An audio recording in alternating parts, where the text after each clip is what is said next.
আসসালামু আলাইকুম ওয়া রাহমাতুল্লাহি ওয়া বারাকাতুহু নাহমাদুহু ওয়া নুসাল্লি আলা রাসূলিহিল কারীম আম্মা বা'দ।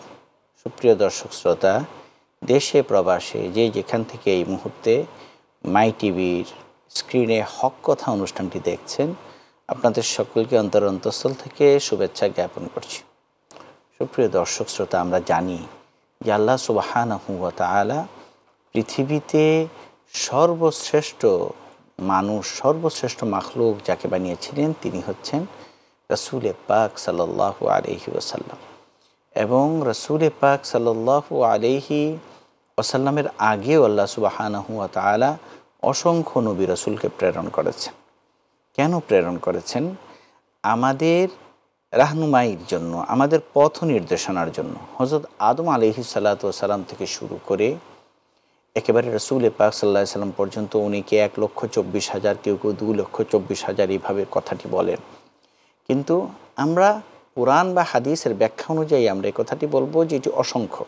এভাবে নির্ধারণ না করে আমাদের জন্য সর্বশ্রেষ্ঠ হচ্ছে এইভাবেই বলা যে অসংখ্য নবী রাসূল। এটি কেবল 2,24,000-এর মধ্যে যে সীমাবদ্ধ থাকবে তা নয়। কিন্তু প্রথম যে নবীকে আল্লাহ সুবহানাহু ওয়া তাআলা পৃথিবীতে পাঠিয়েছেন তিনি হচ্ছেন আমাদের বাবা আদম আলাইহিস সালাতু ওয়াস সালাম। আল্লাহ সুবহানাহু ওয়া তাআলা সূরাতুল বাকারার 34 থেকে 37 নম্বর আয়াতে আমরা পৃথিবীতে কিভাবে আসলাম সেই বিষয়টির বিস্তর ব্যাখ্যা আল্লাহ সুবহানাহু ওয়া তাআলা করেছেন। যে আল্লাহ সুবহানাহু ওয়া তাআলা মানুষ সৃষ্টি করলেন, হযরত আদম আলাইহিস সালাতু ওয়াস সালামকে সৃষ্টি করলেন এবং সৃষ্টি করে ওনার ভিতরে তখনও রূহ দেননি, ওনাকে এইভাবে রেখে দিয়েছেন, শুধু স্ট্রাকচার আছে।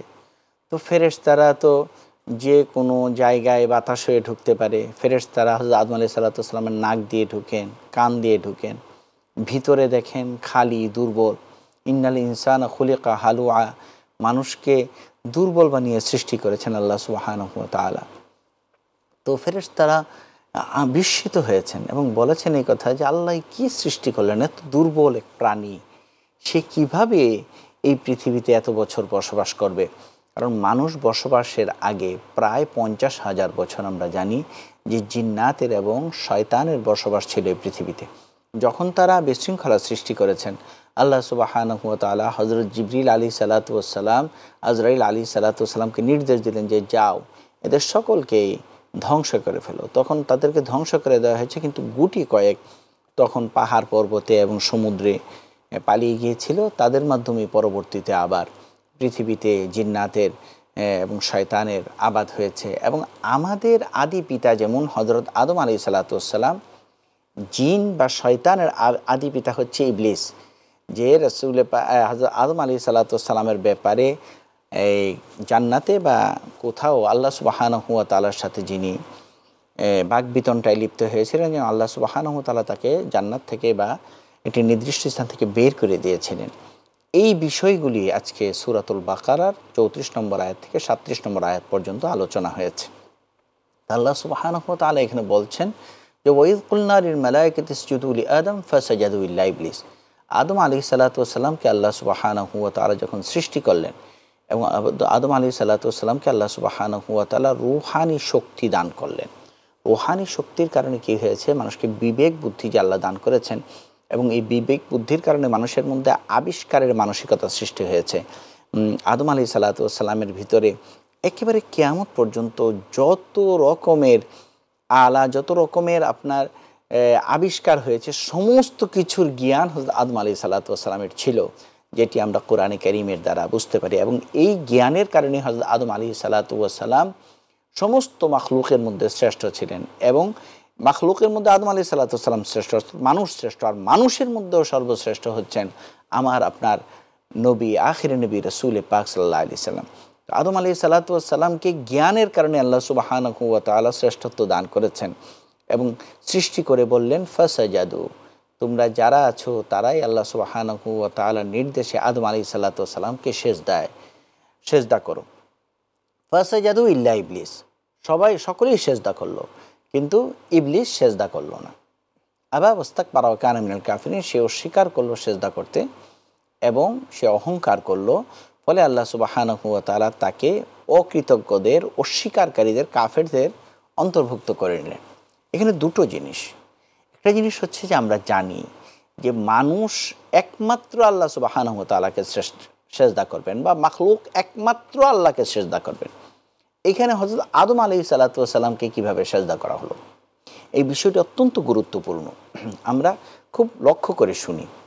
আমরা যেভাবে আল্লাহ সুবহানাহু ওয়া তাআলাকে সেজদা করি, কিন্তু আমাদের জন্য কিন্তু একটা দিক নির্ধারণ আছে।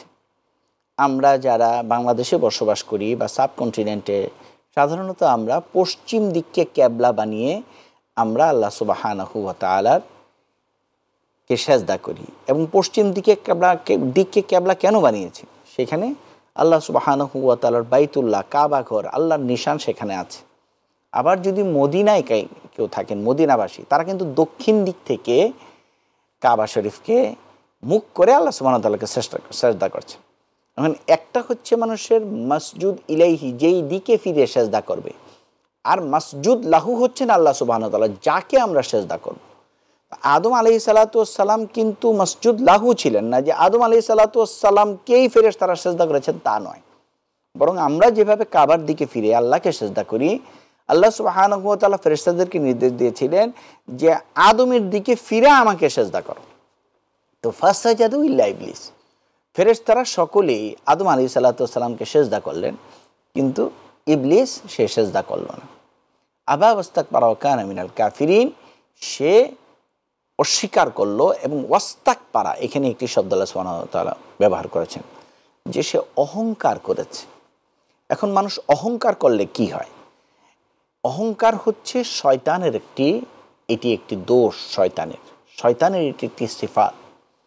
যে আমরা দেখি যে সূরাতুস সাদে আল্লাহ সুবহানাহু ওয়া তাআলা বলছেন যে মা মানাআকা আন তাসজুদা লিমা খালাকতু বিয়াদাইয়া আস্তাকবারতা আম কুনতা মিনাল আলিন। যে ইবলিস, তুমি কেন সেজদা করোনি? কোন বস্তু তোমাকে সেজদা করতে নিষেধ করেছে? আমি কি আদমকে নিজে সৃষ্টি করিনি? আস্তাকবারতা, তুমি কি অহংকার করছো, নাকি আম কুনতা মিনাল আলিন, নাকি তুমি বড় হয়ে গেছো? তো ইবলিস তখন বলল ক্বালা আনা খায়রুম মিনহু। আল্লাহ যুক্তিতে যাচ্ছে, আল্লাহর সাথে তর্কে যাচ্ছে ইবলিস। বলছে আল্লাহ, আপনি বুঝেন না আমি তার চেয়ে শ্রেষ্ঠ। খালাকতানি মিন নার ওয়া খালাকতাহু মিন তিন, আমাকে আপনি বানিয়েছেন আগুন দিয়ে, আর তাকে বানিয়েছেন আপনি মাটি দিয়ে। মাটির কাছে কোনো দিন ইবলিস, যে আগুন দিয়ে যাকে বানানো হয়েছে, সে কোনো দিন সেজদা করতে পারে না। আল্লাহ সুবহানাহু ওয়া তাআলা বললেন, আল্লাহকে সে বলল, আল্লাহ বললেন ফাখরুজ মিনহা, তুমি আমার সাথে তর্কে লিপ্ত হচ্ছ, তুমি এখান থেকে বের হয়ে যাও, ফাইন্নাকা রাজিম, তুমি হচ্ছ বিতাড়িত। বন্ধু, এখানে যে বিষয়টি আল্লাহ সুবহানাহু ওয়া তাআলা মূলত শিক্ষা দিতে চেয়েছেন, মহান মানুষ যারা আছে, মহান ব্যক্তিত্ব যারা আছে, যারা বড় আছে, আমাদের মুরব্বী আছে, তাদের সাথে কখনো তর্ক করতে নেই।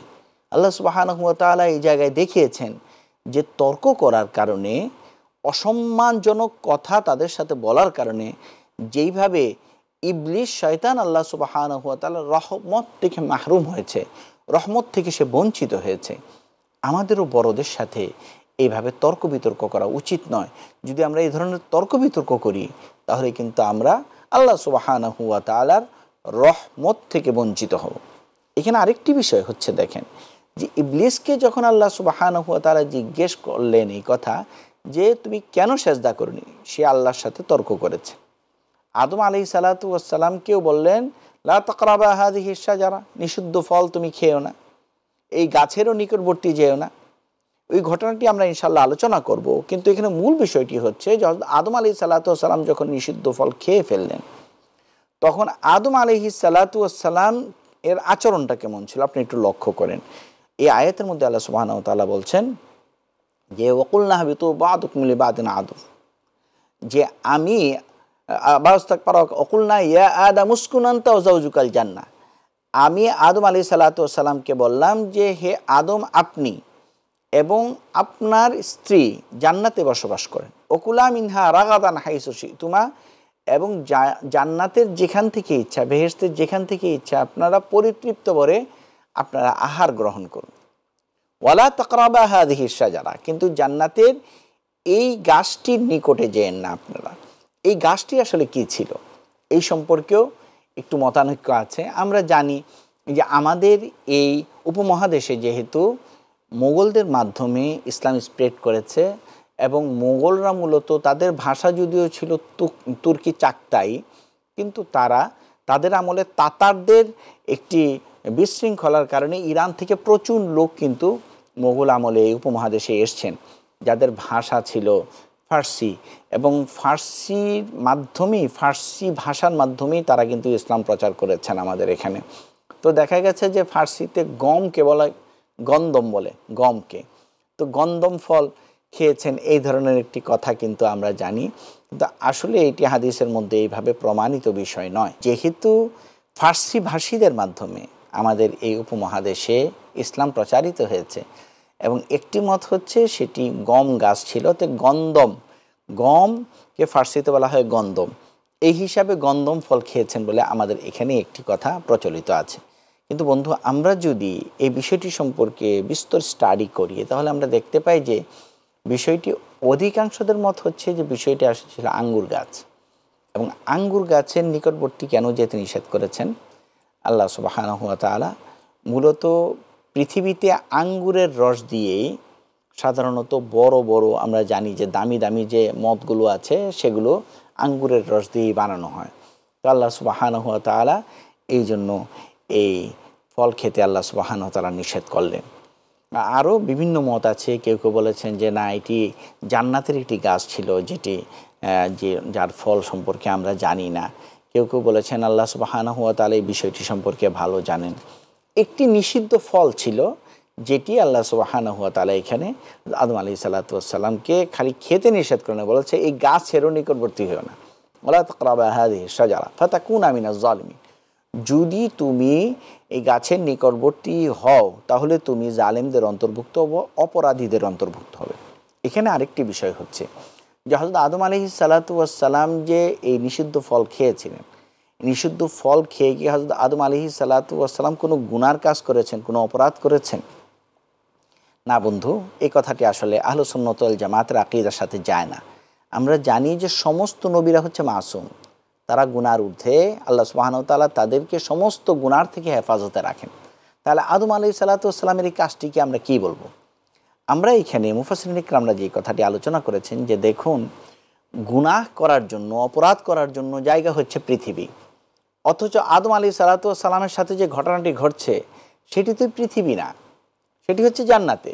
তো ওইখানে তো আসলে অপরাধের কোনো জায়গাই না। তো সুতরাং এটাকে আদম আলাইহিস সালাতু ওয়াস সালামের অপরাধ বলা যাবে না, বরং আল্লাহ সুবহানাহু ওয়া তাআলার একটা সিস্টেম এটা, যে মানুষকে পৃথিবীতে আনবেন আল্লাহ সুবহানাহু ওয়া তাআলা এই ঘটনাকে সামনে রেখে, তাই এই ঘটনাটা এখানে ঘটেছে। অথবা আরেকটি কথা বলা যায় যে আদম আলাইহিস সালাতু ওয়াস সালাম নিজেও জানতেন যে এই পৃথিবীতে উনি থাকতে পারবেন না, কিন্তু উনার খুব ইচ্ছে ছিল যে আমি আল্লাহর সান্নিধ্যে থাকতে চাই, আল্লাহর কাছে থাকতে চাই, আমি জান্নাতে থাকতে চাই, আমি পৃথিবীতে আসলে যেতে চাই না। এই সময় ইবলিস শয়তান হযরত আদম আলাইহিস সালাতু ওয়াস সালামের কাছে আসলো, এবং কি সুরত নিয়ে এসেছিল এই সম্পর্কে হাদিসে কোনো ব্যাখ্যা নেই, কিন্তু বাইবেলের মধ্যে আছে যে একটি সাপের আকৃতিতে হযরত আদম আলাইহিস সালাতু ওয়াস সালামের কাছে সে আসলো। আসার পরে সে বলল এই কথা, ওয়াকাসামাহুমা ইন্নী লাকুম আলা মিনান নাসিহিন, যে আমি তোমাদের হচ্ছে হিত কামনা করি। ফাদাল্লাহুমা বিগুরুর, যে তুমি কি আল্লাহ সুবহানাহু ওয়া তাআলার কাছে সারা জীবন থাকতে চাও, তুমি পৃথিবীতে যেতে চাও না? উনি বলল না, আমি যেতে চাই না, আমার খুব প্রিয় জায়গা হচ্ছে জান্নাত। উনি বলল তাহলে এই গাছের ফল খাও, কারণ আল্লাহ সুবহানাহু ওয়া তাআলা তোমাকে এই গাছের ফল খাইয়ে না খেলে তুমি পৃথিবীতে যেতে হবে, আর খেলে তুমি পৃথিবীতে যেতে হবে না, তুমি জান্নাতেই থাকতে পারবে। ফালাম্মা যাকা শাজারাতা বাদাত লাহুমা সাওআতুহুমা, আদম আলাইহিস সালাতু ওয়াস সালাম যখন ফল খেলেন তো, এবং হাওয়া আলাইহিস সালাতু ওয়াস সালাম, তখন জান্নাতের পোশাক তাদের থেকে খুলতে শুরু করলো। আল্লাহ সুবহানাহু ওয়া তাআলা তখন বললেন যে অতফিকা ইয়াকসিফানি আলাইহিমা মিন ওয়ারাকিল জান্নাহ ওয়া নাদাহুমা রাব্বুহুমা আলাম আনহাকুমা আন তিলকুমা শাজারা, আমি কি তোমাকে এই গাছের ফল খেতে নিষেধ করেছিলাম না? ওয়া আকুল লাকুমা, তোমাকে আমি কি বলিনি এই কথা, ইন্না শাইতানা লাকুমা আদুউম মুবিন, যে শয়তান হচ্ছে তোমাদের স্পষ্ট শত্রু। তাই শয়তানের কথা যখন তোমরা মেনেছো, এখন তোমাদের অকুলনা বিতু বাদুকুম লিবাদিন আদু, তোমাদের এই পৃথিবীতে যেতে হবে এবং একজন আরেকজনের শত্রু হয়ে যাবে তোমরা। তো হযরত আদম আলাইহিস সালাতু ওয়াস সালামের বিষয়টি আমরা যদি এখানে চিন্তা করি, তাহলে দেখব যে আদম আলাইহিস সালাতু ওয়াস সালামকে আল্লাহ সুবহানাহু ওয়া তাআলা যখন বললেন যে তুমি কেন ফল খেয়েছো, আল্লাহ সুবহানাহু ওয়া তাআলার কাছে হযরত আদম আলাইহিস সালাতু ওয়াস সালাম কোনো যুক্তি তর্কে যান নাই। উনি বলছেন, রব্বানা যালামনা আনফুসানা ওয়া ইল্লাম তাগফির লানা, আল্লাহ আমি গুনাহ করে ফেলেছি, আমি আমার নিজের নফসের উপরে জুলুম করেছি, তুমি যদি আমাকে মাফ না করো, ওয়াতারহামনা, তুমি যদি আমার উপরে রহম না করো, লানাকুনান্না মিনাল খাসিরিন, তাহলে আমি ক্ষতিগ্রস্তদের অন্তর্ভুক্ত হয়ে যাব। হযরত আদম আলাইহিস সালাতু ওয়াস সালামের যে এই বিষয়টি, এই ঘটনাটি আল্লাহ সুবহানাহু ওয়া তাআলা কোরআনে কারীমে কেন বর্ণনা করলেন বা অন্য অন্য আসমানি কিতাবে কেন বর্ণনা করেছেন? আদম আলাইহিস সালাতু ওয়াস সালাম এই দোয়াটি পড়ে, রিওয়ায়াতের মধ্যে আছে, প্রায় 350 বছর আল্লাহ সুবহানাহু ওয়া তাআলার কাছে কেঁদেছেন। সুতরাং একজন বনু আদমের তওবা আল্লাহ সুবহানাহু ওয়া তাআলার কাছে কেমন হওয়া উচিত, আদম সন্তান আল্লাহ সুবহানাহু ওয়া তাআলার কাছে তওবা কিভাবে করবেন, এর কিন্তু একটি প্রকৃত উপমা, একটা উদাহরণ কিন্তু আমরা আমাদের আদি পিতা হযরত আদম আলাইহিস সালাতু ওয়াস সালামের থেকেই আমরা পেয়ে যাই, যে আমরা যদি তওবা করতে চাই তাহলে আল্লাহ সুবহানাহু ওয়া তাআলার কাছে কীভাবে কাঁদতে হবে। যে হযরত আদম আলাইহিস সালাতু ওয়াস সালাম কাঁদতে কাঁদতে উনার চোখের পানি পড়তে পড়তে 2 গালের মধ্যে দাগ হয়ে গিয়েছিল। উনি বারবার কেঁদেছেন আর বলেছেন যে আল্লাহ আমাকে মাফ করে দেন, মাফ করে দেন। শেষে আমরা জানি, এই কথাটি খুব প্রসিদ্ধ, যে রাসূল পাক সাল্লাল্লাহু আলাইহি ওয়াসাল্লামের নামের উসিলা নিয়ে যখন তিনি আল্লাহ সুবহানাহু ওয়া তাআলার কাছে মাফ চেয়েছেন, তো আল্লাহ সুবহানাহু ওয়া তাআলা তাকে মাফ করে দিয়েছেন। সুবহানাল্লাহ। আল্লাহ সুবহানাহু ওয়া তাআলা যে বিষয়টি মাফ করে দিয়েছেন, সেই বিষয় নিয়ে এখন আমাদের আদি পিতা হযরত আদম আলাইহিস সালাতু ওয়াস সালামকে দোষারোপ করা, আমরা অনেক সময় দোষারোপ করি, দোষারোপ করা এটি কিন্তু মোটেও উচিত নয়। এই কারণে যে কেবল আদম আলাইহিস সালাতু ওয়াস সালাম নয়, বরং আল্লাহ সুবহানাহু ওয়া তাআলার কোনো নবীর সমালোচনা একজন মুসলমানের জন্য জায়েজ নেই। আমরা ঈসা আলাইহিস সালাতু ওয়াস সালামের অনুসারী খ্রিস্টানরা যদি রাসূল পাক সাল্লাল্লাহু আলাইহি সাল্লামকে নাউযুবিল্লাহি মিন যালিক তারা সমালোচনা করেন, তাহলে কখনো আমাদের এটা জায়েজ নয় যে আমরা আবার হযরত ঈসা আলাইহিস সালাতু ওয়াস সালামের সমালোচনা করব। ইহুদিরা যদি রাসূল পাক সাল্লাল্লাহু আলাইহি সাল্লামের সমালোচনা করেন, নাউযুবিল্লাহি মিন যালিক, আমাদের জন্য জায়েজ নেই যে আমরা হযরত মুসা আলাইহিস সালাতু ওয়াস সালামের সমালোচনা করে বলবো আমরাও তোমার নবীর সমালোচনা করলাম। সকলেই ইসলাম ধর্মের নবী, কারণ আল্লাহ সুবহানাহু ওয়া তাআলা এই শিক্ষাই আমাদেরকে দেন। হ্যাঁ, আমরা প্রতিবাদ করব, তাদের কাছে আমরা জানাবো যে তোমরা যে কথাটি বলছো সে কথাটি অসত্য, সে কথাটি ভুল, কিন্তু এর অর্থ এটি নয় যে আমরা তাদের নবীদেরকে সমালোচনা করে ছেড়ে দেব। নাউযুবিল্লাহি মিন যালিক। নবীদের সমালোচনা করা একজন মুসলমান হিসাবে কারোর জন্যই জায়েজ নেই। আল্লাহ সুবহানাহু ওয়া তাআলা এই জায়গায় এই ঘটনাটি কিন্তু উল্লেখ করছেন যে ফাআযাল্লাহুমা শাইতানু আনহা ফাআখরাজাহুমা মিম্মা কানা ফি। হযরত আদম আলাইহিস সালাতু ওয়াস সালামকে শয়তান পদস্খলন ঘটিয়েছেন। আমরা জানি পদস্খলন কি হয়, পিছলে গিয়ে পড়ে যায়। কেউ কি ইচ্ছা করে পিছলে গিয়ে পড়ে যায়? না। হযরত আদম আলাইহিস সালাতু ওয়াস সালামেরও এটি মূল উদ্দেশ্য ছিল না। গুনাহের মধ্যে একটি উদ্দেশ্য থাকে এটি যে মানুষ যখন ইচ্ছাকৃত গুনাহ করে, মানুষ টার্গেট থাকে যে আমি গুনাহ করছি, মানুষ জানে যে এই কথা, জেনে শুনে গুনাহ করে। আদম আলাইহিস সালাতু ওয়াস সালামের অসতর্কতার কারণে আল্লাহ বলছেন যে উনার পদস্খলন ঘটেছে। আর আল্লাহ সুবহানাহু ওয়া তাআলা হাসানাতুল আবরার সাইয়্যাত লিল মুকাররামিন, অনেক সময় আছে যে একটা ভালো কাজ হয়তো ভালো মানুষের জন্য ভালো কাজ, কিন্তু আল্লাহর যারা নিকটবর্তী নবী রাসূলরা তাদের জন্য সেটা কিন্তু মন্দ কাজ হয়ে যায়। আল্লাহ সুবহানাহু ওয়া তাআলা এখানে কিন্তু সেই বিষয়টিকে এইভাবে উপস্থাপন করেছেন। এখানে আরেকটি বিষয় হচ্ছে যে হযরত আদম আলাইহিস সালাতু ওয়াস সালামকে আল্লাহ সুবহানাহু ওয়া তাআলা সৃষ্টি করেছেন এবং হযরত হাওয়া আলাইহিস সালাতু ওয়াস সালামকে হযরত আদম আলাইহিস সালাতু ওয়াস সালামের বাম পাজরের বাঁকা হাড় থেকে সৃষ্টি করেছেন। এটা কেবল হযরত হাওয়া আলাইহিস সালাতু ওয়াস সালামের জন্যই, এটা কিন্তু অন্য মানুষের জন্য নয়। আমরা অনেক সময় সমাজে এই ব্যাখ্যা করে থাকি যে সুতরাং স্ত্রীদেরকে বাঁ পাজরের হাড় দিয়ে সৃষ্টি করা হয়েছে। হযরত আদম আলাইহিস সালাতু ওয়াস সালাম থেকে নিয়ে আমাদের পর্যন্ত অবস্থা হচ্ছে এটা যে আমরা জানি যে ডান দিকে আমাদের ছাতনিতে 13টা হাড় থাকে এবং বাঁ দিকে 12টা হাড় থাকে পুরুষের, আর মেয়েদের কিন্তু দুই দিকেই 13টা করে হাড় থাকে এবং 26টা হাড় হয়। তো আমরা বলি যে আমাদের স্ত্রীকে যদি একটা হাড় দিয়ে বানানো হয়েছে তাই আমাদের একটা হাড় কম, নাউযুবিল্লাহি মিন যালিক, এরকম ব্যাখ্যা করা ঠিক হবে না। সুতরাং যার 4 স্ত্রী তার কি 4টা হাড় তাহলে কম থাকবে? না বন্ধু, এরকম নয়। হযরত আদম আলাইহিস সালাতু ওয়াস সালামের এই স্ট্রাকচার আমাদের শরীরে রাখার জন্য এইভাবেই পুরুষ মানুষকে আল্লাহ সুবহানাহু ওয়া তাআলা সৃষ্টি করেছেন। কিন্তু কেবলমাত্র হযরত আদম আলাইহিস সালাতু ওয়াস সালামের হাড় থেকেই উনার যে সঙ্গিনী হযরত হাওয়া আলাইহিস সালাতু ওয়াস সালামকে সৃষ্টি করা হয়েছিল। অন্য কোনো মানুষের হাড় থেকে তার সঙ্গিনীকে কিন্তু সৃষ্টি করা হয়নি। হযরত আদম আলাইহিস সালাতু ওয়াস সালামের হযরত হাওয়া আলাইহিস সালাতু ওয়াস সালামের ব্যাপারে যদি কথা বলতে হয়, যে হযরত হাওয়া আলাইহিস সালাতু ওয়াস সালাম ছিলেন পৃথিবীর সর্বশ্রেষ্ঠ সুন্দরী। হাদিসের মধ্যে এটা এসছে যে পৃথিবীতে সবচেয়ে বেশি সুন্দরী মহিলা ছিল ৩ জন। যে আল্লাহ সুবহানাহু ওয়া তাআলা হযরত হাওয়া আলাইহিস সালাতু ওয়াস সালামকে সবচেয়ে বেশি সুন্দরী বানিয়েছিলেন, আমাদের মা। দ্বিতীয় হযরত সারা আলাইহিস সালাতু ওয়াস সালাম, হযরত ইব্রাহিম আলাইহিস সালাতু ওয়াস সালামের স্ত্রী, উনাকে পৃথিবীর যত নারী আছে তাদের মধ্যে ২ নম্বর সুন্দরী করেছেন তাকে। আর তৃতীয় হচ্ছে হযরত মারিয়াম আলাইহিস সালাতু ওয়াস সালাম, হযরত ঈসা আলাইহিস সালাতু ওয়াস সালামের মা, যিনি আপনার হযরত ঈসা আলাইহিস সালাতু ওয়াস সালামকে বাবা বাদ দিয়েই আল্লাহ সুবহানাহু ওয়া তাআলা উনার মাধ্যমে সৃষ্টি করেছিলেন। এবং মারিয়াম আলাইহিস সালাতু ওয়াস সালামের সাথে বেহেশতে আখিরি নবী রাসূল পাক সাল্লাল্লাহু আলাইহি ওয়াসাল্লামেরও শাদী মুবারকের কথা কিন্তু হাদিসের মধ্যে এসছে, যে ওইখানে যেয়ে এরকম শাদী মুবারক হবে। তো সুতরাং একজন বনি আদম হিসাবে আমাদের দায়িত্ব হচ্ছে যে কোনো একটি অপরাধ যদি হয়ে যায় তাহলে আল্লাহ সুবহানাহু ওয়া তাআলার কাছে তওবা করা, আল্লাহর কাছে মাফ চাওয়া, আল্লাহর কাছেই নিজেকে অর্পিত করা এবং আল্লাহর কাছেই কমিটমেন্ট করা যে আল্লাহ আর কখনো গুনাহ করব না। যেভাবে আমাদের হযরত আদম আলাইহিস সালাতু ওয়াস সালাম তওবা করেছেন সেভাবে আমরা তওবা করি। আল্লাহ সুবহানাহু ওয়া তাআলা এই আয়াতগুলোর উপরে আমাদের সকলকে বিশ্বাস স্থাপন করার এবং আমল করার তৌফিক দান করুক। সুপ্রিয় দর্শক শ্রোতা, আজকে এই পর্যন্তই। আবার ইনশাআল্লাহ আপনাদের সাথে দেখা হবে। সে পর্যন্ত সুস্থ থাকবেন, ভালো থাকবেন। আল্লাহ হাফেজ। আসসালামু আলাইকুম ওয়া রাহমাতুল্লাহি ওয়া বারাকাতুহু।